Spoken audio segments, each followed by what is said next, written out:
this video, I'm going to be doing a postpartum assessment, also known as bubble heat. So the very first thing I want to do is I'm going to identify myself. I'm going to use the 2 patient identifiers and practice urinal safety practices. So I'm going to put the bed at a good working height and make sure she's in a supine level. And before I did come in this room, I checked her hematocrit, her hemoglobin, to see what blood type she is, and a rubella titer has been drawn, and she may need a rubella shot at the before she leaves if she is negative for that titer. And if she's Rh negative, she could have had a Rogaine shot while she was pregnant, if her baby was a positive blood. So I'm gonna perform hand hygiene. I put my gloves on and I already did my vitals. Okay, so I did my vitals. I'm gonna go ahead and start with her breast. I'm gonna ask for her permission if I can go ahead and pull her shirt down and assess her breasts. So what I'm looking for here, I'm looking for any engorgement, any cracks or bleeding or discharge in the nipples. And if she's breastfeeding or not, make sure she has a really good supportive bra, preferably with no wires underneath. I already said the engorgement, the nipples, I already assessed her nipples. I'm going to assess her pain as well. Okay, excuse me. I'm going to perform hand hygiene again and put on new gloves. So now I'm going to work my way down, and I'm going to assess her uterus, her bladder, and her bowels. So I'm going to ask her for her permission again if I can go ahead and lift up her gown, and she said that's fine. So I'm going to ask if she's voided, and ask how much she's voided and how many times she has voided. I'm going to assess the bladder, make sure it's not distended.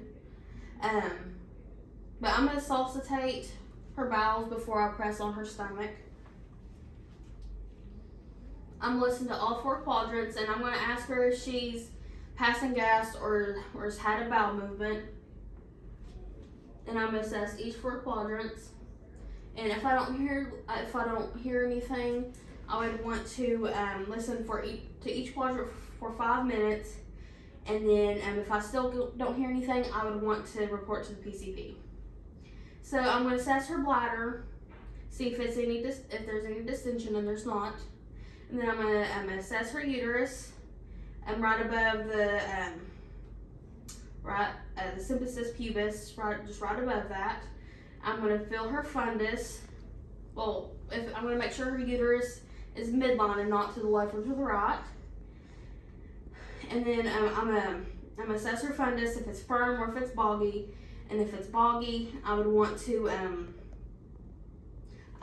massage that, because that could be a sign of hemorrhage. So I asked about her voiding. She would want to void with each void at least 100 milliliters, and how many times ago, and how many times she went. And especially in how many times she's went for if she's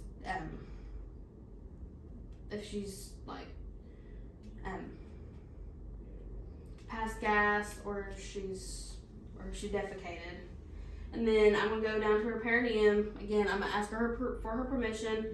I'm gonna take her pad off.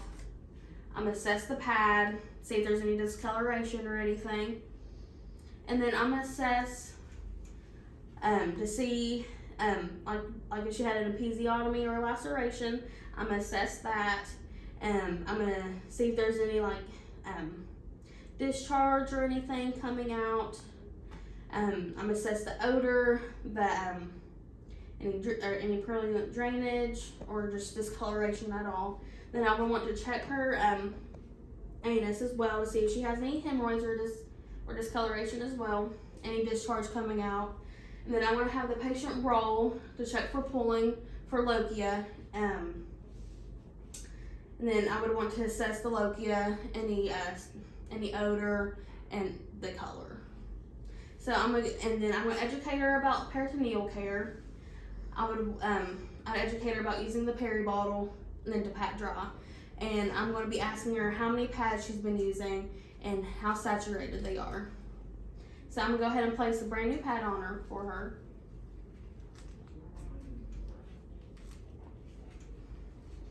And then I'm going to go ahead and go down and assess her extremities. I'm going to check for edema, any like warmth or anything like that. And I'm going to do what's called a home sign to check for a DVT. So you flex her foot and then you lift up her knee real quick, and you want to do that twice on each leg. And if she has any pain under the popliteal area, that means she could be at risk for a DVT. So you would definitely want to notify the healthcare provider immediately. And you'd want to promote for her to ambulate as quick as you can, so she don't get any blood clots as well as from laying in bed all the time. And then I would want to check her emotional support status. I want to check her emotional support with her family, with her spouse, and see how, and with her newborn, and see how she is connecting with the newborn. And if I see anything out of the way, I would want to report that immediately. So I checked her breast, I checked her nipples for discoloration or anything, any pain. I asked if she's used the restroom, passed gas, or defecated. I assessed her bladder for any distension. I assessed her uterus to make sure it's midline, or if it's to the left or the right. Massaged her. I assessed her fundus right above the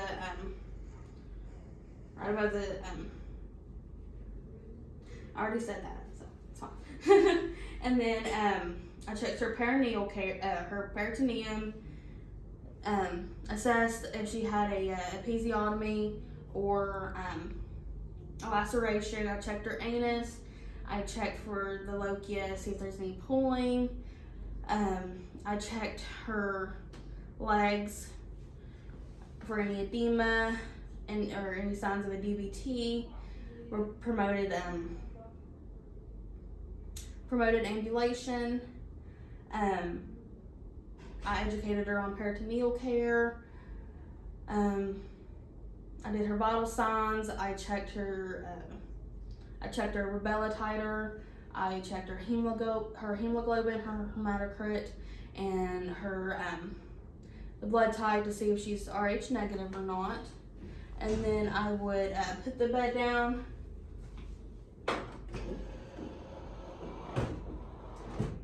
And then I'd ask her if she needed anything, give her the call out, and just let her spend time with her family. I would go ahead and document my assessment findings.